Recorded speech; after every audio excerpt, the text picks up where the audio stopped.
चलिए इस question number 7 देखते हैं। How can ethanol and ethanoic acid can be differentiated on the basis of their physical and chemical properties.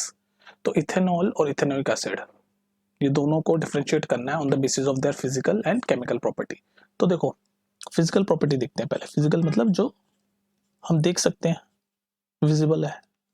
तो ethanol में क्या होता है? इथेनॉल बेसिकली पहले तो आपको पता होना चाहिए कि इथेनॉल होता है क्या। जैसे हमारी जो वाइन, बियर वगैरह होता है ना, उसके अंदर भी इथेनॉल होता है।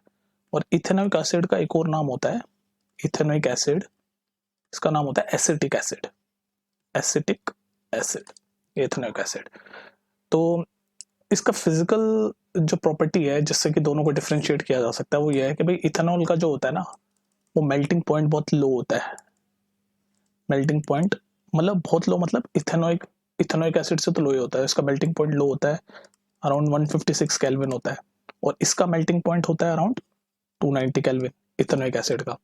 दूसरा फिजिकल प्रॉपर्टी में हम इनको डिफरेंशिएट ऐसे कर सकते हैं कि जो इथेनॉल होता है वो लिक्विड रहता है हमेशा, इट्स ऑलवेज लिक्विड। लेकिन ये जो एसिटिक एसिड या इथेनोइक एसिड होता है ये विंटर्स में सॉलिड हो जाता है। Solid in winter, solid in winters, ये विंटर्स में सॉलिड हो जाता है। ठीक है, ये फिजिकल प्रॉपर्टी है।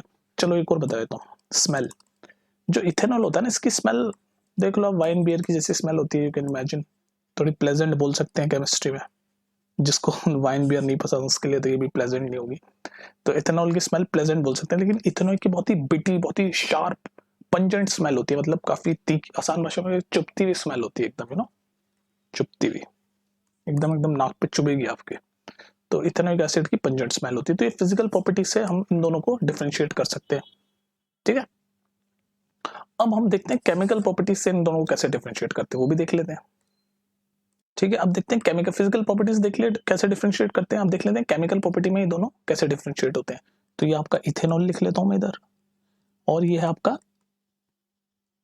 इथेनोइक एसिड, जिसका दूसरा नाम मैं आपको बता चुका हूं, एसिटिक एसिड।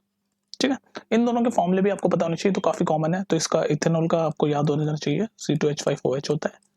और इथेनोइक एसिड का CH3COOH।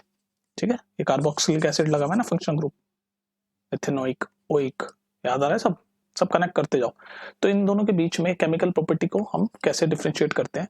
तो देखो, सबसे पहले जो हमने एसिड बेसिस एंड सॉल्ट में जो पढ़ा था वो चैप्टर आ रहा है, अब देखो उसका कॉन्सेप्ट एसिड बेसिस वाले का। ये क्या है? इथेनोइक एसिड है। तो अगर हम इसको किसी बेस के साथ रिएक्ट करें तो हमें पता, हमने एसिड बेसिस में पढ़ा है कि एसिड प्लस बेस क्या बनाता है? सॉल्ट प्लस वाटर, ये बनाता है। तो अगर हम इथेनोइक एसिड यानी कि CH3COOH को किसी बेस के साथ, यानी हम इस केस में बेस मान लो ले लेते हैं सोडियम हाइड्रोक्साइड, कॉस्टिक सोडा इसका असली कॉमन नेम, सोडियम हाइड्रोक्साइड के साथ अगर हम इसको रिएक्ट कर दें तो यानी ये देखो, ये एसिड है, ये बेस है, तो क्या बनेगा? सॉल्ट बनेगा। तो यहाँ लिख रहा हूँ मैं नीचे, सॉल्ट इसका बनेगा CH3CO माइनस Na+, ये सॉल्ट बन गया। ये सॉल्ट इसलिए बन गया, देख लो ना, आयंस है, प्लस ये वाटर। तो इथेनोइक एसिड में अगर हम इसको बेस के साथ रिएक्ट करेंगे, सोडियम हाइड्रोक्साइड बेस के साथ रिएक्ट किया तो सॉल्ट बन गया प्लस वाटर बन गया। लेकिन इथेनॉल को अगर हम रिएक्ट करेंगे on the other hand base के साथ, C2H5OH है, नहीं है OH, C2H5OH, इथेनॉल को जब हम रिएक्ट करेंगे इसी सेम सोडियम हाइड्रोक्साइड के साथ, तो यहाँ नीचे लिख रहा हूं मैं, तो नो रिएक्शन, कोई चेंज ही नहीं आएगा। भाई एसिड प्लस बेस वाला यहाँ तो प्रॉपर्टी लग गई इसलिए सॉल्ट बन गया, पर इथेनॉल को करेंगे तो कोई रिएक्शन नहीं आएगा। तो ये केमिकल प्रॉपर्टी में चेंज आ गया कि नहीं आ गया दोनों की? तो ये केमिकल प्रॉपर्टी में फर्स्ट चेंज तो ये दिखा सकते हैं। सेकंड चेंज एक और दिखा सकते हो आप, इसी एसिड को जब हम हाइड्रोजन कार्बोनेट के साथ रिएक्ट करेंगे, सोडियम हाइड्रोजन कार्बोनेट यानी कि NaHCO3, तो हमने एसिड बेसिस सॉल्ट का एक और कॉन्सेप्ट आ गया यहाँ पर कि जब सोडियम हाइड्रोजन कार्बोनेट के साथ हम किसी एसिड को रिएक्ट करते थे तो क्या बनता था? सॉल्ट बनता था प्लस CO2 का एफरवेसेंस बनता था, याद है? एफरवेसेंस मतलब ऐसे झाग होता था, झाग CO2 का, तो वो बनता था। तो वो आप करके खुद देखना, वो दूसरी केमिकल प्रॉपर्टी हो सकती है। पहली तो ये हो गई, उसमें भी क्या होगा जब आप इसको इथेनॉल को रिएक्ट करोगे सोडियम हाइड्रोजन कार्बोनेट यानी कि NaHCO3 के साथ, मैं करके दिखा देता हूँ। चलो, इसको जब आप रिएक्ट करोगे सोडियम हाइड्रोजन कार्बोनेट के साथ तो नो रिएक्शन, कुछ रिएक्शन नहीं आएगा इस केस में तो। लेकिन ये तो एसिड है, तो इसमें वही एसिड बेसिस वाली आपकी सीधे प्रॉपर्टी लग जाएगी कि जब इथेनोइक एसिड को सोडियम हाइड्रोजन कार्बोनेट के साथ रिएक्ट करोगे तो यही सॉल्ट बनेगा प्लस CO2, ऐसे CO2 एफरवेसेंस बन जाएगा। ठीक है, तो अब देख लो यहाँ पर इस क्वेश्चन में आपके एसिड बेसिस वाला कॉन्सेप्ट भी आ गया, सब कुछ कनेक्टेड है, साइंस इज ऑल कनेक्टेड।